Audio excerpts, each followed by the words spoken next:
What is going on, everybody? My name is Agent Active, or Active for short, and welcome back to another video. Today I will give my thoughts, opinions, expressions on Gears of War 5 beta. Tech test, alpha, whatever you want to call it. You give it a fancy name, it's just always going to be a beta to me. So, I'm just going to list off some thoughts off my head. And this gameplay in the background is just me being absolutely terrible at the game because this had been like the first one, and I wasn't really doing that great because I just came off of playing Gears 4 Escalation. On to the review. So this tech test was 2 weekends, right? So on day 1, I couldn't get in a game, but I didn't get off work till 11 that night, so it was whatever. And then on the second day, started getting some matches. I messed around with Escalation. I wasn't really a fan of it. I like Escalation 1 better. Just the whole lives things is kind of, I don't really like it. Like, when you only have 5 lives around. I just think the original Escalation is a lot better because it relies more on getting all the teammates to spawn on a wave so you can triple cap. But I didn't really play that much. But we lagged. Me and a friend, we'd play together a couple of times, so he'd keep lagging out of matches, so he would lose progress towards the beta rewards, which kind of sucks for him. There was 3 game modes in this tech test. Arcade mode, King of the Hill, and Escalation. Arcade mode was okay. I mean, I thought it's cool just to play and not really pay attention to what you're really doing, but I played a lot of that because it was much easier to win arcade than Escalation to get all the tester skins. I really wanted that tester Nasher, so that's why I played it a lot.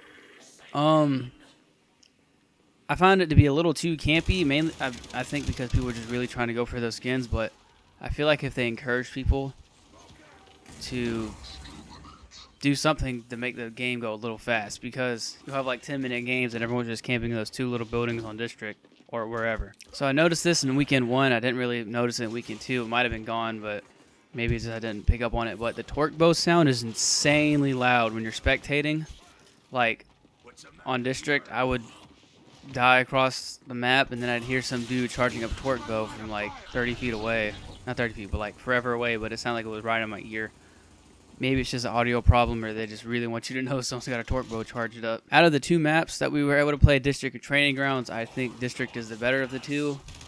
Training Grounds will be better for more objectives because in Team Deathmatch it gets super campy because there's 3 elevated positions. King of the Hill was really fun. I didn't play a lot of it because I mainly wanted to go for those tester skins.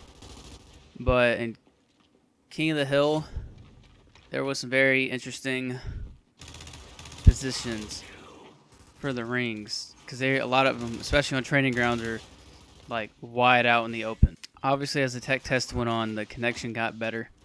However, though, playing in parties, someone would always lag out. So I like the character models better. Of the Swarm, they actually seem to be like a more what's the word? A more uniformed faction, not just these things that came out the dirt like 5 minutes ago.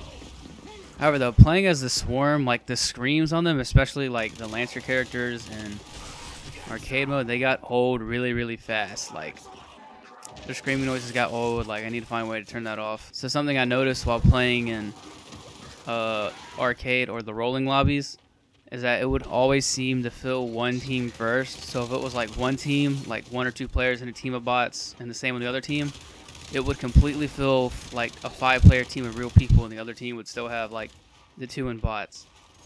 So I don't know if that's some sort of technical error or just how it fills up, but in the future it should even out who joins the game. But obviously people join in parties, it will fill up like that. So those are just my thoughts. I read a lot of reviews and on Reddit and watched some YouTube people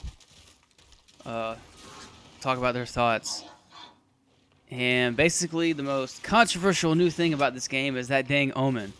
I mean, it's okay if the outside wasn't so freaking red when you got shot at, but my thing is, in video games, if it ain't broke, don't fix it. The old one was fine. The new one's kind of cool and all, but it's too bright. They need to make it more transparent or dull it out. So at one point in a King of the Hill match, I was getting a Nasher fights, obviously because that's what Gears of War is, ball bouncing and Nashers.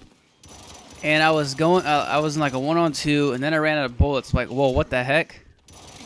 So I reload, and then I notice that the Gnasher ammo has been decreased to like 6 bullets, which after playing Gears of War for so long, you kind of just get used to how much ammo's in the guns.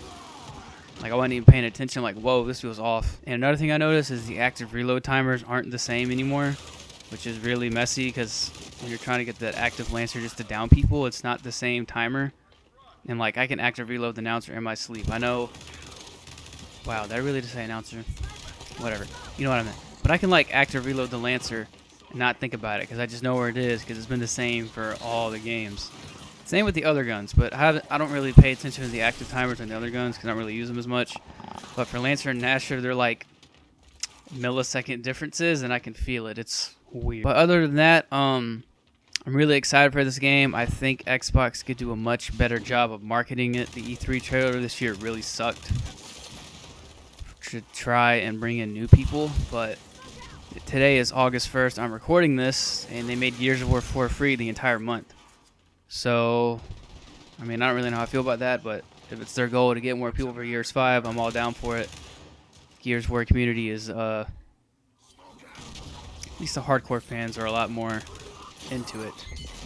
Like, the reason why I stayed in Gears 4 so long, because that esports scene was so freaking cool, and they give rewards for watching, and freaking Optic Gaming won all but 2 events. Rest in peace, Optic Gaming, no more. But that team, or the players on that team, are just amazing to watch. And for esports and Gears of War, they had some amazing commentators. I don't remember their names, unfortunately, but they had this great announcer dude who get it hyped up in the pregame on main stage.